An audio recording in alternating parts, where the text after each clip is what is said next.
ጤና ይስጥልን አድማጮች፣ አጫጭር ዜናዎችን ይዤ ቀርብ ያለው በዚህ ቻናል አዳዲስና ትኩስ ዜናዎች እንዲሁም እውነተኛ መረጃዎች ይቀርቡበታል። መረጃዎች ሲጫኑ ቀድሞ እንዲደርሷችሁ ሰብስክራይብ እና ላይክ ያድርጉ። ወደ መረጃው አልፋለሁ። በሆርሙዝ አቅራቢያ የተከሰከሰው የአሜሪካ ሄሊኮፕተር።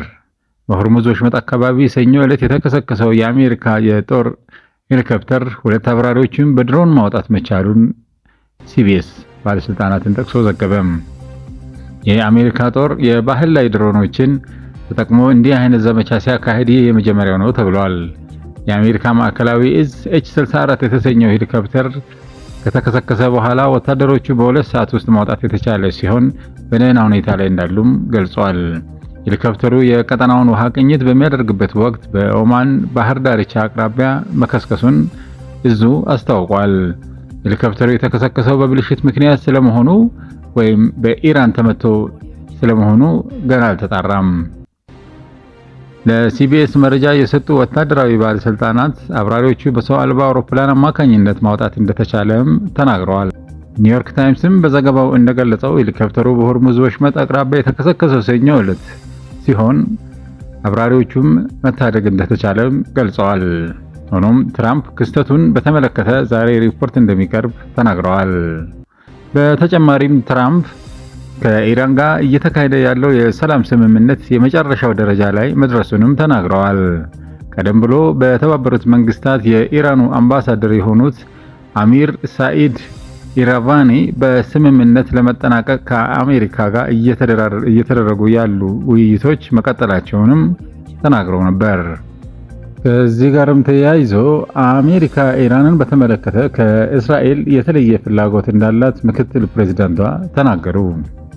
አሜሪካና እስራኤል የጋራ ፍላጎት ቢኖራቸውም ዋሽንግተን ከኢራን ጋር ያላትን ግንኙነት ዶናልድ ትራምፕ ለሀገራቸው ጥሩ ይሆናል ባሉት ሀሳብ እንደሚመራ የአሜሪካው ምክትል ፕሬዝዳንት ጄዲ ቫንስ ሰኞ ዕለት ለፎክስ ኒውስ ተናግረዋል።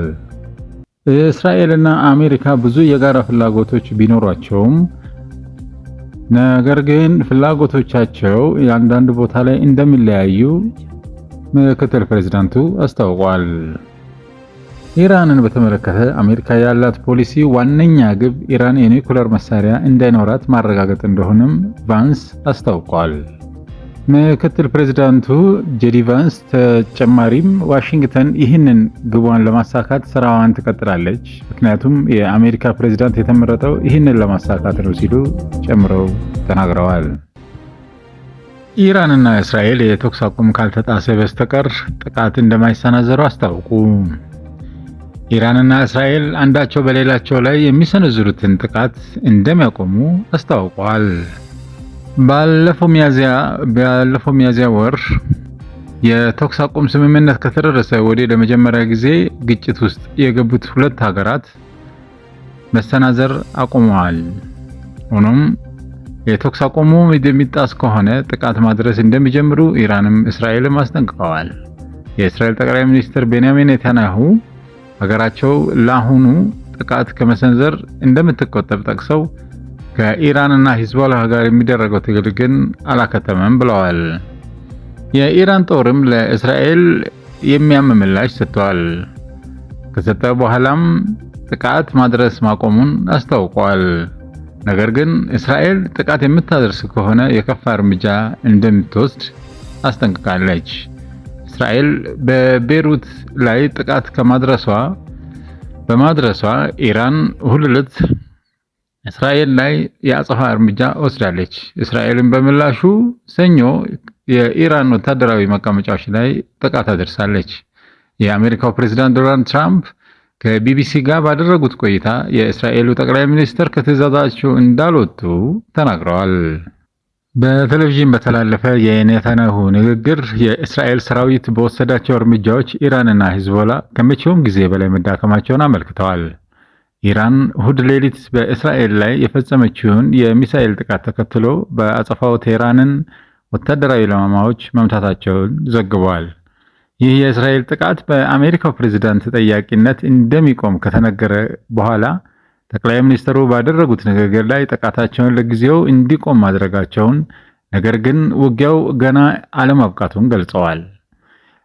ለኢራን ጥቃት ምላሽ በመስጠቱ አሁን ተኩስ ተገጥቷል ሲሉ ተናግረዋል ኔታንያሁ። ነገር ግን ኢራን በድጋሚ ስህተት በመፈጸም ጥቃት የምትፈጽም ከሆነ በከፍተኛ ኃይል ምላሽ እንሰጣለን ሲሉም አክለዋል። ጠቅላይ ሚኒስትሩ እስራኤል ራሷን የመከላከል ሙሉ መብት ያላት ሲሆን ይህንንም አስፈላጊ እስከሆነ ድረስ ሙሉ በሙሉ እንጠቀማለን ብለዋል።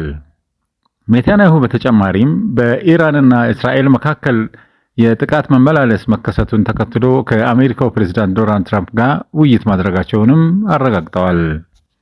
ከዚህ ጋርም ተያይዞ የመጨረሻው ግብ ሊሳካ ስለሆነ ሁሉም ወገኖች ከጥቃት እንዲታቀቡ ፓኪስታን አሳሰበች። ኢራንና አሜሪካንን የምታሸማግለው የፓኪስታን የውጭ ጉዳይ ሚኒስትር ሻህባዝ ሻሪፍ ሰላም እንዲሰፍን ሁሉም ወገኖች ከጥቃት እንዲቆጠቡ አሳሰቡ። በተለይም የመጨረሻው ግብ ሊሳካ በመሆኑ ሁሉም ወገኖች ጥቃት ከማድረስ እንዲቆጠቡ በማህበራዊ ሚዲያ ገጻቸው ገለጹ። የኢራን ከፍተኛ ወታደራዊ እዝ የሆነው ሀተም አልአብኒቢያ እስራኤል ላይ የሚፈጸመውን ጥቃት እንደሚያቆም ቢያስታውቅም በደቡብ ሊባኖስ የሚፈጸመውን ጥቃት የሚቀጥል ከሆነ ኢራን ከዚህ ቀደም ከነበረው የባሰ ምላሽ ትሰጣለችም ሲል አስጠንቅቋል። እስራኤልም በኢራን ላይ እየፈጸመች ያለውን ጥቃት በአሜሪካ ፕሬዝዳንት ዶናልድ ትራምፕ ጥያቄ መሰረት እንደምታቆም የእስራኤል ቴሌቪዥን ዘግቧል። የፓኪስታን የውጭ ጉዳይ ሚኒስትር በኤክስ ገጻቸው በቅርቡ በመካከለኛው ምስራቅ እየተባባሰ በመጣው የደካማ ተኩስ አቁም አደገኝነት ያሳያል ብለዋል።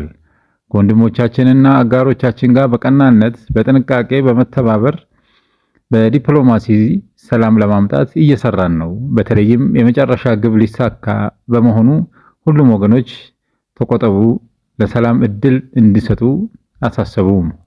ፓኪስታን ኢራንና አሜሪካንን በማሸማገል ዋነኛዋ ሀገር ናት። ያለፈው ሚያዝያ በኢስላማባድ የሁለቱ ሀገራት ልዑካን እንዲወያዩ አድርጋለች። በዚያም ወር ተጨማሪ ውይይቶች ለማካሄድ ብትሞክርም አልተሳካም።